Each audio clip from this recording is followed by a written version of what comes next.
Čudnije stvari koje su pronađene u dubinama. Morske dubine čuvaju nevjerovatne tajne. Ronioci i članovi ekspedicija uvijek su iznova iznenade pronalascima na dnu mora. Nalazili su zanimljive stvari, od blaga čak do gradova. Popis pronađenih stvari je podugačak, a ovo su neki od najčudnijih pronalazaka sa dna mora. Uklekti smaragdi. Jay Mišković iz Key Westa na Floridi je prilikom jednog opijanja u baru kupio od prijatelja tajanstvenu kartu do blaga. Mišković je povremeni lovac na blago i amaterski ronilac, a pomoću te karte stekao je multimilionersko bogatstvo pronalaskom smaragda u dubinama Floridskog zaliva. Porijeklo smaragda nije poznato, ali kad je priča dospjela na vijest, FBI je pokrenuo istragu, svjestan činjenice da će dugo čekati na isplatu pronalaska i uz sav stres u vezi s istragom, Mišković se ubio nekoliko mjeseci nakon pronalaska. Trojica od 5 inspektora koji su radili na slučaju misteriozno su poginuli prilikom eksplozije automobila na autoputu, a 4. inspektor je nestao te mu se ni danas ne zna nikakav trag. Možda je ponekad bolje da zaboravljeno blago ostane zaboravljeno. Potopljeni grad.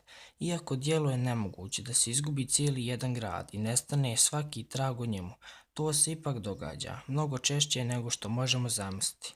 Kako nivo mora raste, svake godine je sve više zbog topljenja polarnog leda nestanak gradova koji se nalazi na obalama u budućnosti bit će učestala pojava. Današnja tehnologija onemogućava da se rekonstruiše te povedenu ruševine. Najbolji primjer leži na obali Egipta, grad Heraklion. Hiljadama godina ležao neotkriven i potpuno zaboravljen ispod pijeska i mulja Mediterana, sve do 2000. godine, kada ga je otkrio jedan podvodni arheolog. Još se ne zna zašto je potopljen, ali zahvaljujući tome artefakti su ostali savršeno sačuvani. Uz mnogo statua pronađeno je i dosta zlata. Kompjuter iz antičke Grčke. Mehanizam koji su ronioci pronašli 1900. godine u blizini Grčke obale jedan je od najfascinantnijih pronalazaka uopšte, iako nije posve jasno čemu je taj mehanizam služio. Zbog njegove složenosti prozvali su ga prvim analognim računarom. Iako je ležao hiljadama godina na dnu mora, ostao je savršeno očuvan, ali ipak ne funkcionisuje. Glavna pretpostavka je da je taj mehanizam služio za predviđenje pomračine sunca i mjeseca prema drevnom vavilonskom računanju. Ali to je samo pretpostavka. Njegova prava funkcija i dalje ostaje tajna.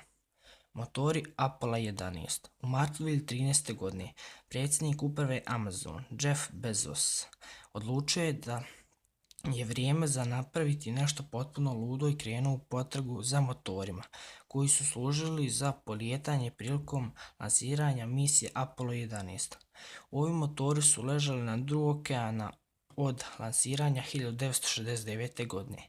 Motori su izvađeni u potpunoj tajnosti i samo rijetki su znali za misiju, sve dok se sa sigurnošću nije moglo utvrditi da su baš to motori s legendarnom leta. Motori su na restauraciji, a nakon toga će biti smješteni u Centru za svemirske istraživače u Kansasu. Mitski kraken. Jedan popis sa najčudnijim pronalascima u moru ne bi bio potpun bez divovskog čudovišta s puno krakova. Iako se znalo da postoje zbog naplavina na obalama širom svijeta jer su ih ribari mrtve izvlačili iz mora. Niko nikad nije uspio snimiti živu divovsku linju. Prvi snimak divovske linije bio je 2012. godine prilikom snimanja emisije Ganjanje divova na tragu divovske linije, kada je doslovno potjerom snimljen jedan ogroman primjerak i to kako se hrani. I to bi bilo to za epizodu. Ako vam se vidjela, obavezno ostavite like, share i subscribe u znak podrške, a mi se vidimo ponovo u sljedećoj. Ćao!